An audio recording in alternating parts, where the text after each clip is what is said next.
The original text of this story contains links back to all referenced prior stories for context. A link to the text post can be found in the video's description.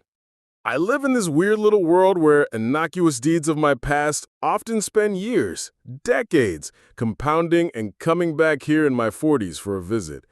Buckle up, we're going for a ride this week, y'all. So I'm sitting on the couch with the wife person earlier in the summer on my lunch break when we get a knock at the door and a ring of the doorbell. I glance up at the panel and see that it is not one of the neighborhood kids asking can mine come out and play or anyone selling anything. There is a sheriff department cruiser at the street, so I figure I better not ignore this one. Me, can I help you, sir? He's holding a manila envelope and hands it to me. Deputy, you've been served. Fuck. Back in the house, I open up the envelope to discover just what it is that I have or am being accused of to end in being served papers of any kind here. Wife person is similarly interested in the contents of this parcel. Me. It says I am being summoned to family court to settle a matter of child support.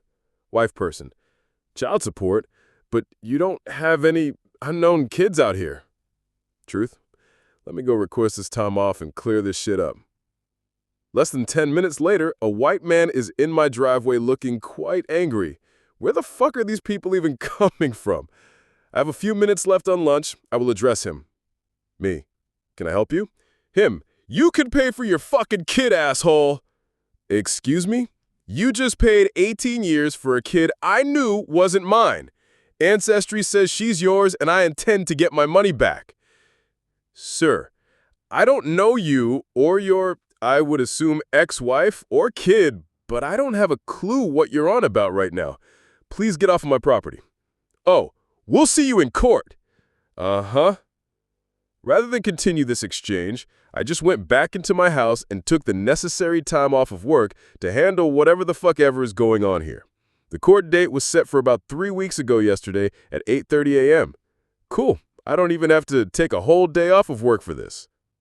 The day comes.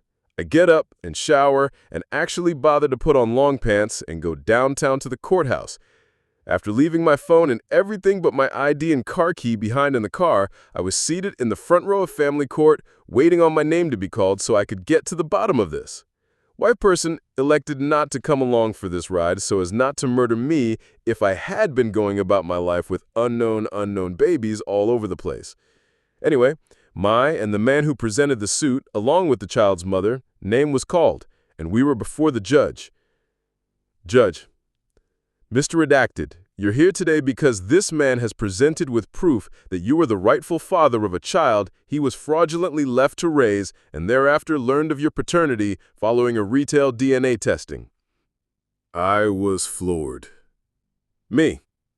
Your Honor, may I ask a couple of questions? Judge, go ahead. I honestly have never met this child or her mother here. I would like to know when she might have been born or perhaps some circumstances surrounding her conception. Well, I guess that is only fair. I present her parents to answer your questions. The man stands up first. My now ex-wife and I, we were having a tough time conceiving back in 2001-2002. We went to a fertility clinic and were presented with the option of in vitro, supposedly using a sperm donor. Holy shit. I know exactly what had happened. I'm gonna let him finish, though. The difficulty to conceive was a major strain on our marriage and finances. I had my suspicions of infidelity, and when my daughter was born and then her skin started to darken, I couldn't anymore. I had already signed the birth certificate, so I was on the hook for her when my wife and I split. There's no history that either of us found in our family that would have led this to be possible, so when we went to Ancestry and found a likely paternal relation in town, I contacted my lawyer. Me, Your Honor, may I? Judge, go ahead. Listen, sir, I am sorry to hear of what got you here, but the mistake here is not of me, nor is your ex-wife there. Every face in the room was puzzled. I continued, the issue at hand here is not anything your wife may or may not have done outside of your marriage, At least not with me. I don't know the woman. This is the first time I've seen her in my life. Several years ago, however, I was a regular donor to a sperm bank. Wow. So, your most likely culprit here, if you went into the fertility clinic and came out with an unexpectedly brown baby, is that there was a bookkeeping problem or some other mix-up at the clinic. Judge, this sounds a bit far-fetched. Do you have proof of this? Me, if you'll allow it, I need to go to my file cabinet in my garage. My house is 4 miles away. I can be home and back in here in about 30 minutes. Him. Wild as this all sounds, I feel I have to allow it. We'll take a 45-minute break for you to go get it. I bolted from the court and directly to the house, probably flirting with the idea of a speeding ticket the whole time. I knew exactly which drawer in the file cabinet I had kept the sperm bank documents in because I had recently cleaned out the cabinet and remembered thinking, these were the years I was getting paid to beat off. I was back in my seat with 7 minutes to spare.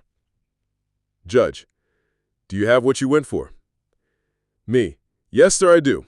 You will find in this packet the confidentiality agreement and contracts I had to sign as a donor, release of paternal rights and responsibility. There is also payment schedules and tax forms. Judge, just a moment. He pored over the paperwork for a few minutes before turning to the plaintiff and asking a series of confirmatory questions about the location and time period of their IVF. After they offered the answers to the questions while conferring with his lawyer at each one, the judge offered to them that they'd be better served to take their beef to the fertility clinic and sperm bank. But with a beautiful and healthy now-adult daughter, they should shy away from traumatizing her further by continuing this ordeal. I stood and asked, "Can I go?" And with something between a sneer and a begrudging smirk, the judge allowed me to leave. When I got home, I hopped on the old Google machine and learned that these kind of fuck-ups at fertility doctors are more common than one might expect.